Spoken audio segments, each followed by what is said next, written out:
Hello, I'm Rick Seaman, and the show is 11 Bravo. It's all about information and stories for and about our combat veterans. You know, combat vets and motorcycles have always been related in many ways. Soldiers returning from World War I, World War II, Korea, they found life on two wheels to be a great way to get their heads off the battlefields. Many Vietnam vets returned home, created an entire motorcycle culture with Harley Davidson at the forefront. And even today, there are many Vietnam vet motorcycle organizations all around the USA. This same culture and lifestyle has been shared with the wives, children, and even the grandchildren of these veterans. And it's because of that motorcycle family tradition that I'd like to mention a book that I recently purchased, and it's titled The American Motorcycle Girls, 1900 to 1950. It's a photographic history of America's early women motorcyclists, written by Christine Simmons, three-time Motorcycle Hall of Fame inductee. There's also a foreword by Karen Davidson, the great-granddaughter of Harley Davidson founder William A. Davidson. The book is filled with many really cool photographs and mini stories, as well as some historic news clips and ads for many of the early motorcycle companies. I really enjoyed it, and I'm sure you will as well. You can learn more about it by going to www.theamericanmotorcyclegirls.com. And here's another great book I would recommend. It's titled Distant War: Recollections of Vietnam, Laos and Cambodia. My guest today is the author of Distant War, a book that brings us back to those times we will never forget, and it bridges the 40 years since our days in that place. He will join us in a moment. We'll be right back.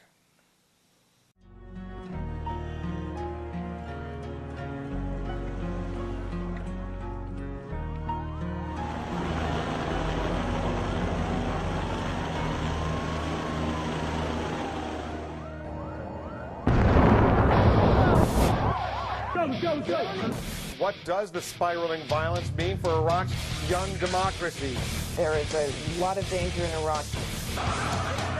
The surge in roadside bombing. All tensions here are ratcheting up. The U.S. military has had to adapt its tactics. How is it affecting troops on the ground in Iraq?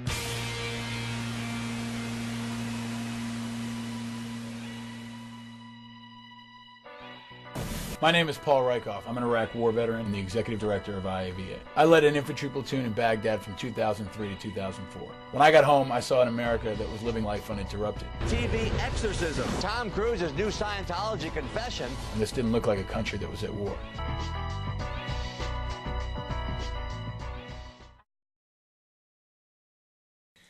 We are back, 11 Bravo, and joining me here is my guest, Marc Yablonka, who is the author of Distant War.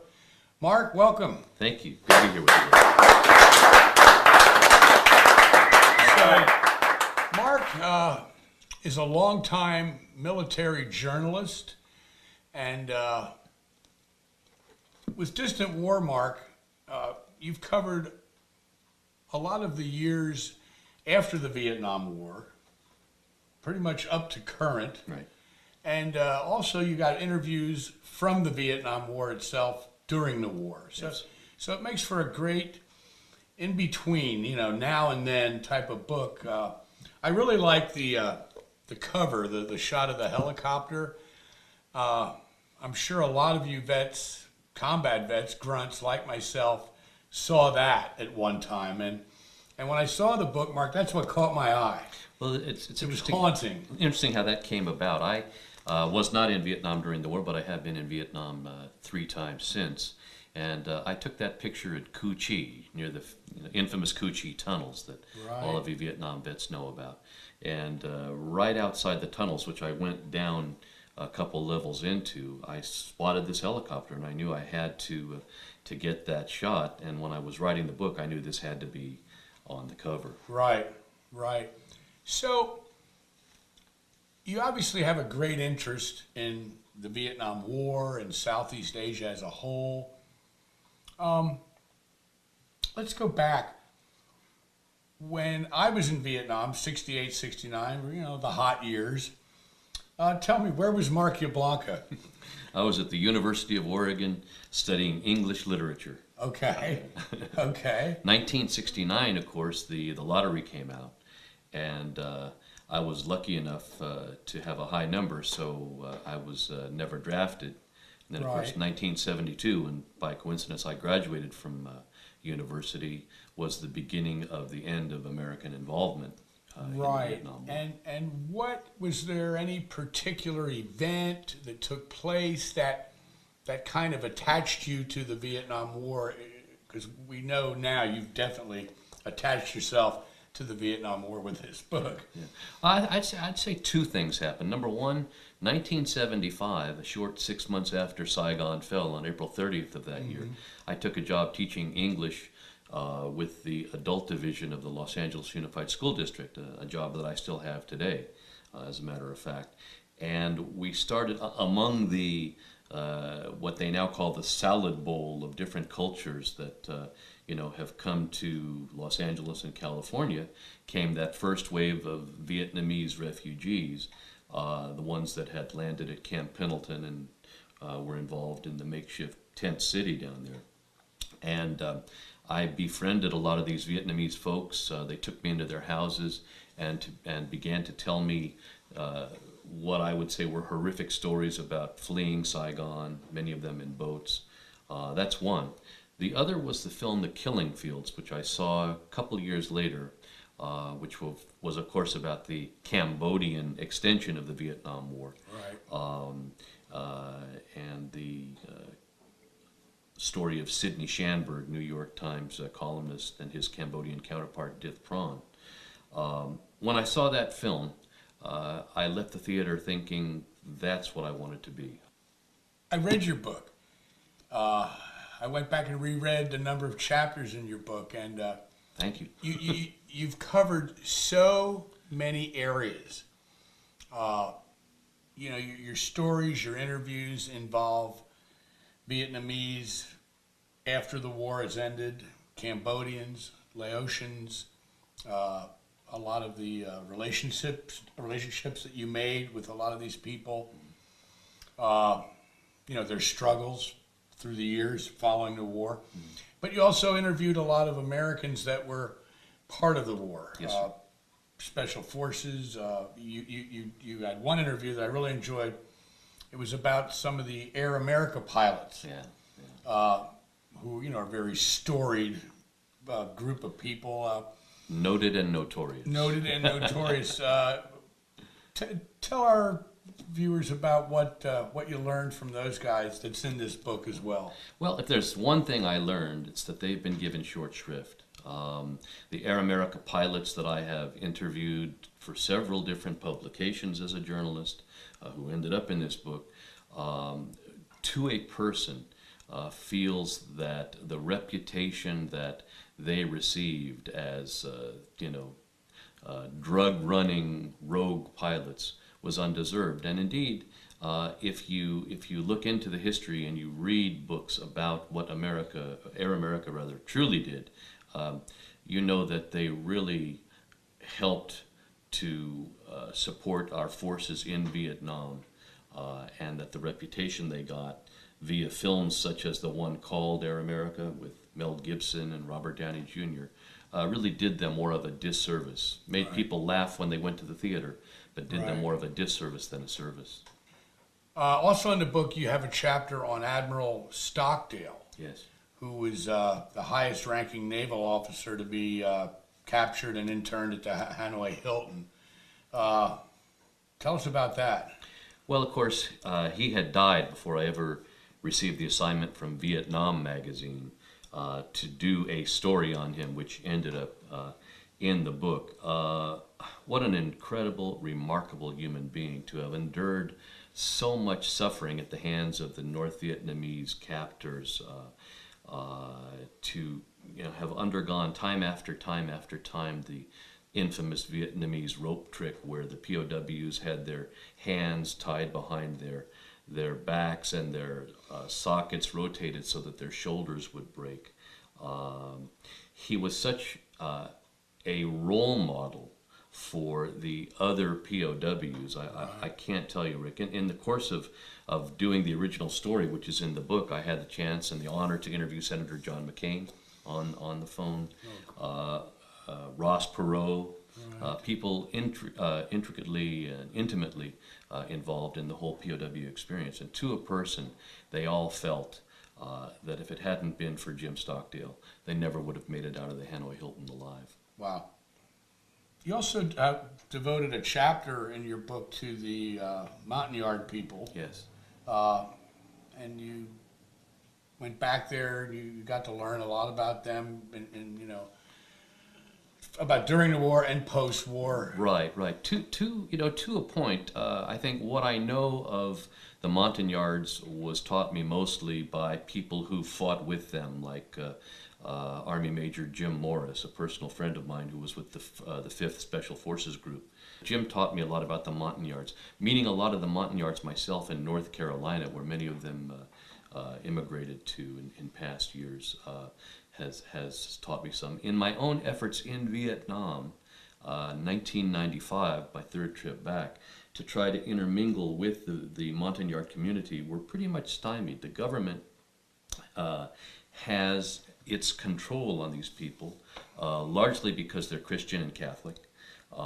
And as the government did back then and even today, they see the Montagnards as different, they're discriminated against, and a thorn in the side of the Hanoi government. So if you intend to get into the Central Highlands where they're from, you need to sort of mind your P's and Q's. And I know that there are many relief organizations, and I contribute to one called the Friends of the Central Highlands of Vietnam that helps, for example, Montagnard orphans in the Catholic orphanages there.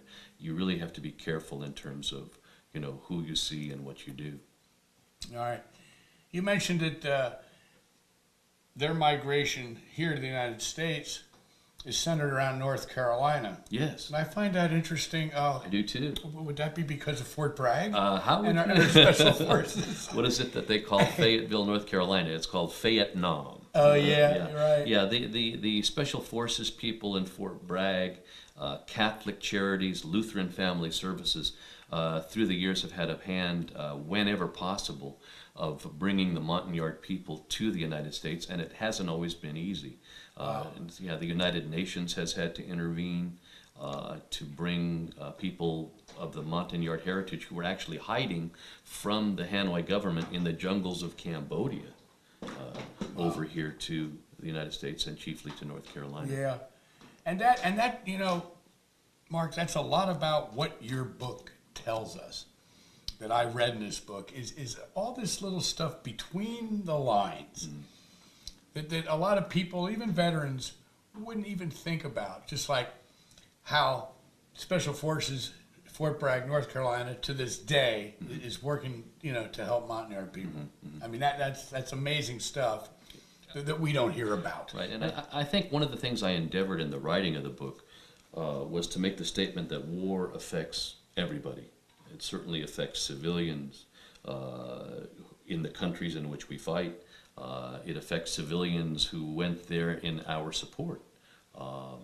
And I hope that I have succeeded in that mission of painting a picture of the total experience of what war means to everybody involved. Right.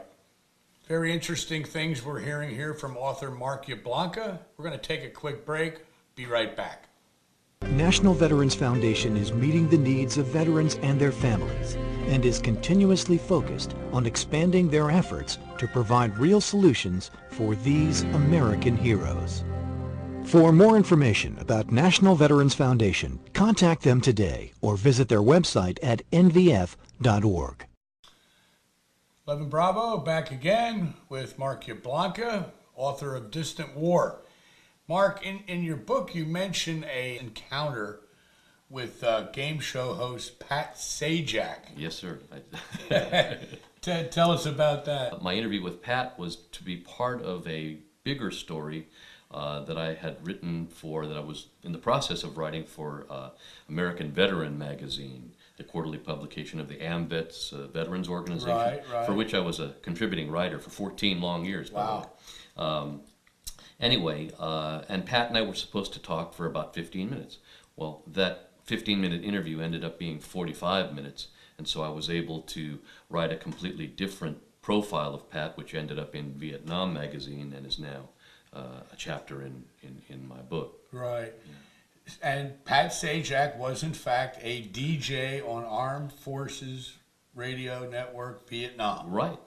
Like, the movie Good Morning Vietnam about Adrian Cronauer. Yeah. Pat Sajak did the same thing, 0600 every morning. What years did he do that? I believe he was there from 68 to 70. 68 to 70. Yeah, and I might say that his duty was not without danger. I mean, No. He was quartered, if I recall the story, at the Brinks Hotel, and the Brinks Hotel was bombed on a number of occasions. Right. He had a kind of a tedious task, though, because he was supposed to be on the air at 0600. The problem was Saigon had a curfew from, I think, 10 p.m. to 0600. Right. And so he ended up spending many a night, sleeping at the station so that he could, say good morning, Vietnam. Just so he could say good morning to all us grunts out in the field. I remember the old rooster crowing and good morning, Vietnam. Right. And it was Pat Sajak. Yeah. I mean, if you're talking 68 to 70, that's when I was there. Yeah, sure. Yeah. Who would have ever known? Right. We'd be watching him on Wheel of Fortune. Right. Amazing. Yeah. Amazing. Right. And there's probably a lot of other humorous stories and events that you experienced in your research in the book. Absolutely, and it's interesting to me, and I guess you could philosophize that the reason that there is humor not in the act of war itself, but in the respite from the war, is precisely because people like yourself, Vietnam veterans, you didn't need to dwell on the negative things. Our sense of humor kept us alive. Certainly that was the case. Sane. Sure. And certainly that was the case when I interviewed those gentlemen from Air America that we spoke about in the previous segment. If you'll permit me, I'd like to read something to your audience if I can. Oh, please do. Came to me from Wendy Wingrove. Unfortunately, we lost Wendy a few years ago to an aneurysm. Very interesting personage in his own right. Was in Laos and Vietnam in the 50s and was Dr. Tom Dooley's personal pilot on loan from the Army. Oh, really? The famous Dr. Tom Dooley, who in the 50s administered to the health of the tribal people in Laos and Vietnam. Here's something from my book about Wendy Wingrove. Along with the pain and suffering that war brings, unbelievably, combatants are quick to point out, always a degree of humor that exudes from the camaraderie developed in combat situations. Air America personnel were no different in that regard. Wendy Wingrove, in Southeast Asia as early as 1959, proved that point many times over. While still a U.S. Army pilot, he was charged with flying around Laos in a well-used Piper Apache, the late volunteer Dr. Tom Dooley, who later wrote 3 books about the care he administered to the indigenous tribes of Southeast Asia during and after the French Indochina War. The plane had been a gift of the citizenry of St. Louis, Missouri. Wingrove, who joined Air America in 1965, stayed with the outfit until 1974, moved from thoughts of the doctor to laughter in no time. I flew pigs from one village to the next in Vietnam for 1 whole week, he says, over a bottle of Ba Mui Ba, 33 beer, the likes of which GIs drank in Vietnam. Every damn takeoff, it never failed. By the time I would get to the end of the runway, they would crap everywhere. The next week I flew rice around. I'll be damned if right after that rice didn't start growing right out of the floorboards of the plane. But Wingrove's treasure chest of stories did not stop with himself. Anybody ever tell you about Shaky Calhoun, he asked me. Shaky was a C-47 pilot. He smoked.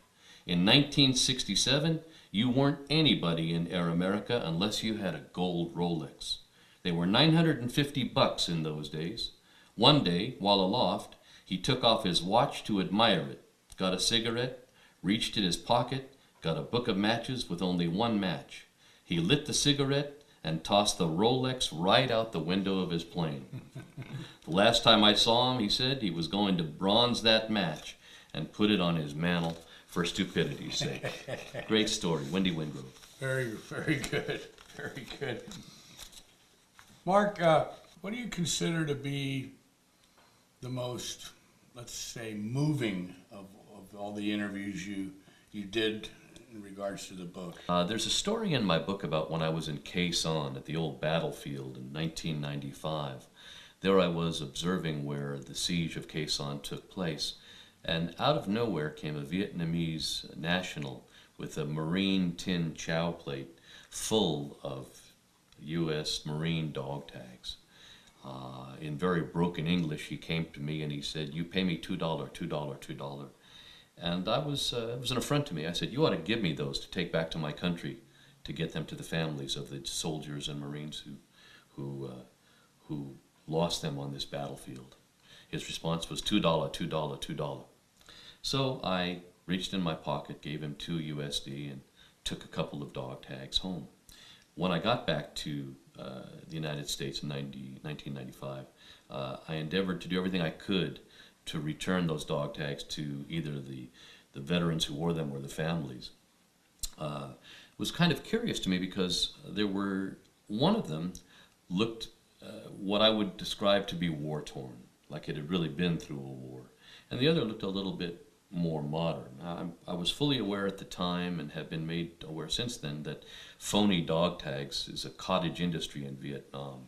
My friend Steve Stibbons, who was also in the book, Marine Corps combat correspondent in Vietnam, has mentioned to me on a couple of occasions that you can walk down any alley in Saigon and see them cranking out phony dog tags.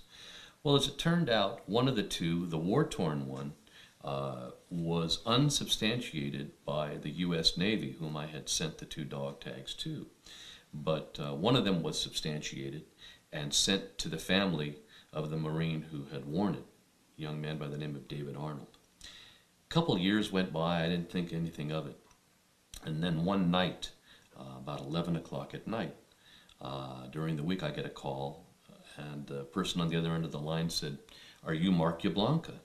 And I said, "Yes." And he said, "You were in Vietnam?" And I said, "After the war." And I said to him, "Do I know you?"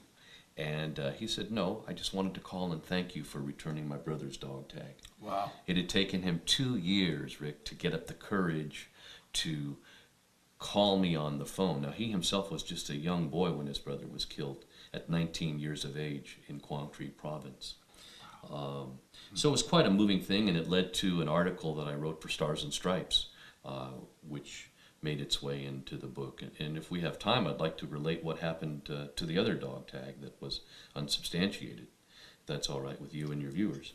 And the one that was unsubstantiated was the one that looked the worst. The worst. Yeah. And ironically, now, a few years after that, I read an article in Vietnam magazine about this very subject. There are researchers at JPAC and the POW-MIA Commission in Hawaii who are researching these things. And so I thought, well, let me contact these professors, these researchers, and see what comes of it. And I did not send the tag back, but I did give them all the information on it. Sure enough, real dog tag worn by a real Marine. Wow. They contacted the family.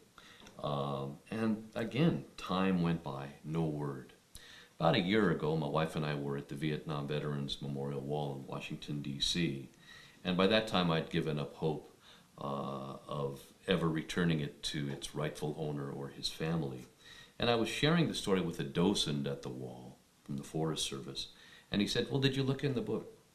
And sure enough, I looked in the book, and the Marine whose tag that was on the wall. So I had the honor, sad honor, profound honor of leaving that second dog tag below his panel at the Vietnam Veterans Memorial Wall. Wow. We'll be right back. This is 11 Bravo. Thank you. Thank you. Thank you. Thank you very much. Thank you very much. Thank you very much, guys. Thanks a lot for all you guys have done. Thank you. Thank you for everything. Thank you. Thank you. Thank you!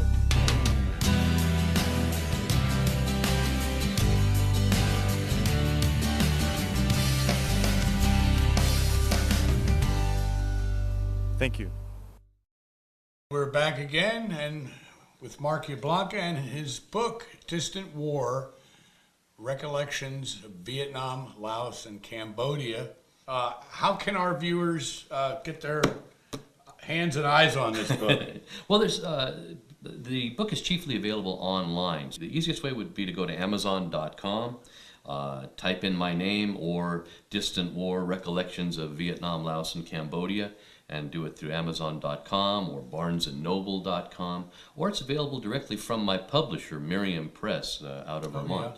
Yeah. If your viewers go to www.miriam, and I'll spell that MERRIAM-press.com, they should be able to go to the Vietnam section and not only be able to get my book, but a lot of other great books about Vietnam and all of the conflicts that the United States has been involved with, involved in over the years. Right.